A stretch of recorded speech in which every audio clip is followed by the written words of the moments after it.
ఈరోజు మీరు చూస్తే ఎవ్రీ డే ఒక ట్రైన్ ఢిల్లీకి వస్తుంది క్యాన్సర్ ట్రీట్మెంట్ కోసం. Is it not our responsibility to correct it right time? ఇవి చూసిన తర్వాత ఇక్కడ అక్కడ మీరు చూస్తే వెల్ఫేర్ అని చెప్పి నేను నీళ్లు ఊరికే ఇస్తున్నా, కరెంటు ఊరికే ఇస్తున్నా, ఇవన్నీ చెప్పారు. కానీ భవిష్యత్తును అంధకారం చేసే పరిస్థితికి వచ్చారు.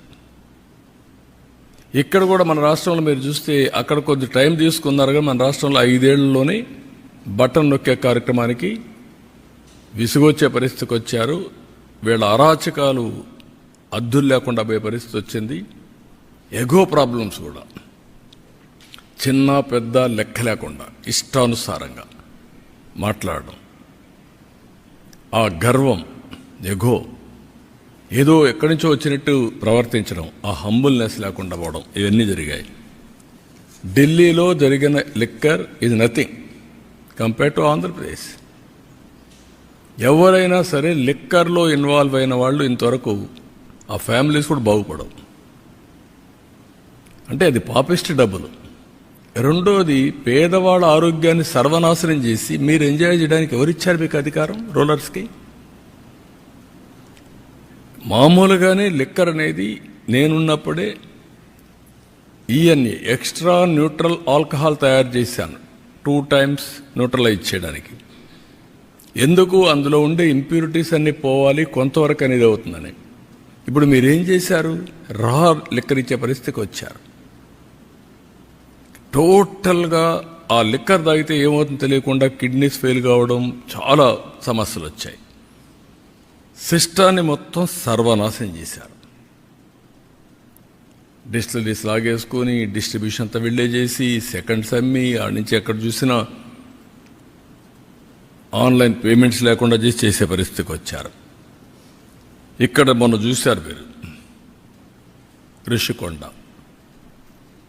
దేవతలు అక్కడ ఇది చేశారు, మెడిటేషన్ చేసి అక్కడంతా నివసించిన ప్రదేశం మనం చెప్పుకుంటే ఆ ప్రదేశంలో పోయి ప్యాలెస్ కట్టుకోవాలని, ప్యాలెస్ కట్టి నేను బ్రహ్మాండమైన ప్యాలెస్లు కట్టానని చెప్పుకున్న పరిస్థితికి వచ్చారు. అక్కడ కూడా ఢిల్లీలో శేష్ మహల్ ఇదే మరిగా పెద్ద లగ్జూరియస్ ప్యాలెస్ కట్టారు. అక్కడ ప్యాలెస్లోకి పోలేదు, ఇక్కడ ప్యాలెస్లోకి పోలేదు.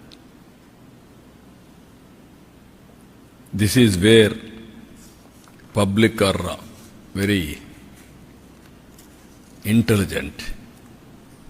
ఇక్కడ మాట్లాడితే ఇప్పుడు కూడా మాట్లాడుతున్నారు. 10 లక్షల కోట్ల రూపాయలు అప్పులు చేసి మేమేదో ఇచ్చాం, మీరు ఇవ్వలేదు అనే మాట్లాడే పరిస్థితికి వచ్చారు. ఎంఆర్ఓ ఆఫీసులు తాకట్టు పెట్టి, లిక్కర్ని 25 ఏళ్ళు తాకట్టు పెట్టి డబ్బులు తీసుకొచ్చి ఇచ్చి మళ్ళా మీరు అవన్నీ మాట్లాడుతుంటే ప్రజలకు గుర్తుండవనుకుంటే ఇది చాలా పొరపాటు. ఇది అందుకే ఇక్కడ కూడా బటన్ నొక్కే కార్యక్రమం సక్సెస్ కాలేదు. ఢిల్లీలో కూడా ఏవైతే ఫెయిల్డ్ మోడల్స్ ఉన్నాయో ఆ మోడల్స్ కూడా ప్రజలు ఆమోదయోగ్యం చెప్పలేదు. 27 yearsకి ఆ ప్రభుత్వాన్ని పంపించి చేసే పరిస్థితికి వచ్చారు.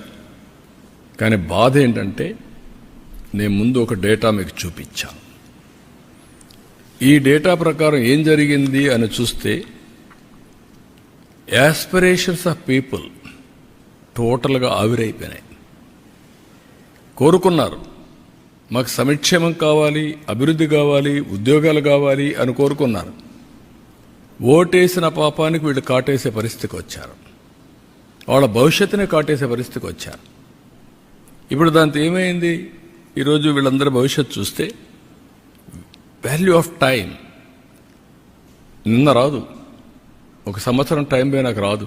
విలువైన కాలాన్ని పోగొట్టుకున్నాం. దాన్ని రికవర్ చేయాలంటే ఇంకా చాలా సమయం పడుతుంది. విధ్వంసం చేయడం చాలా సులభం.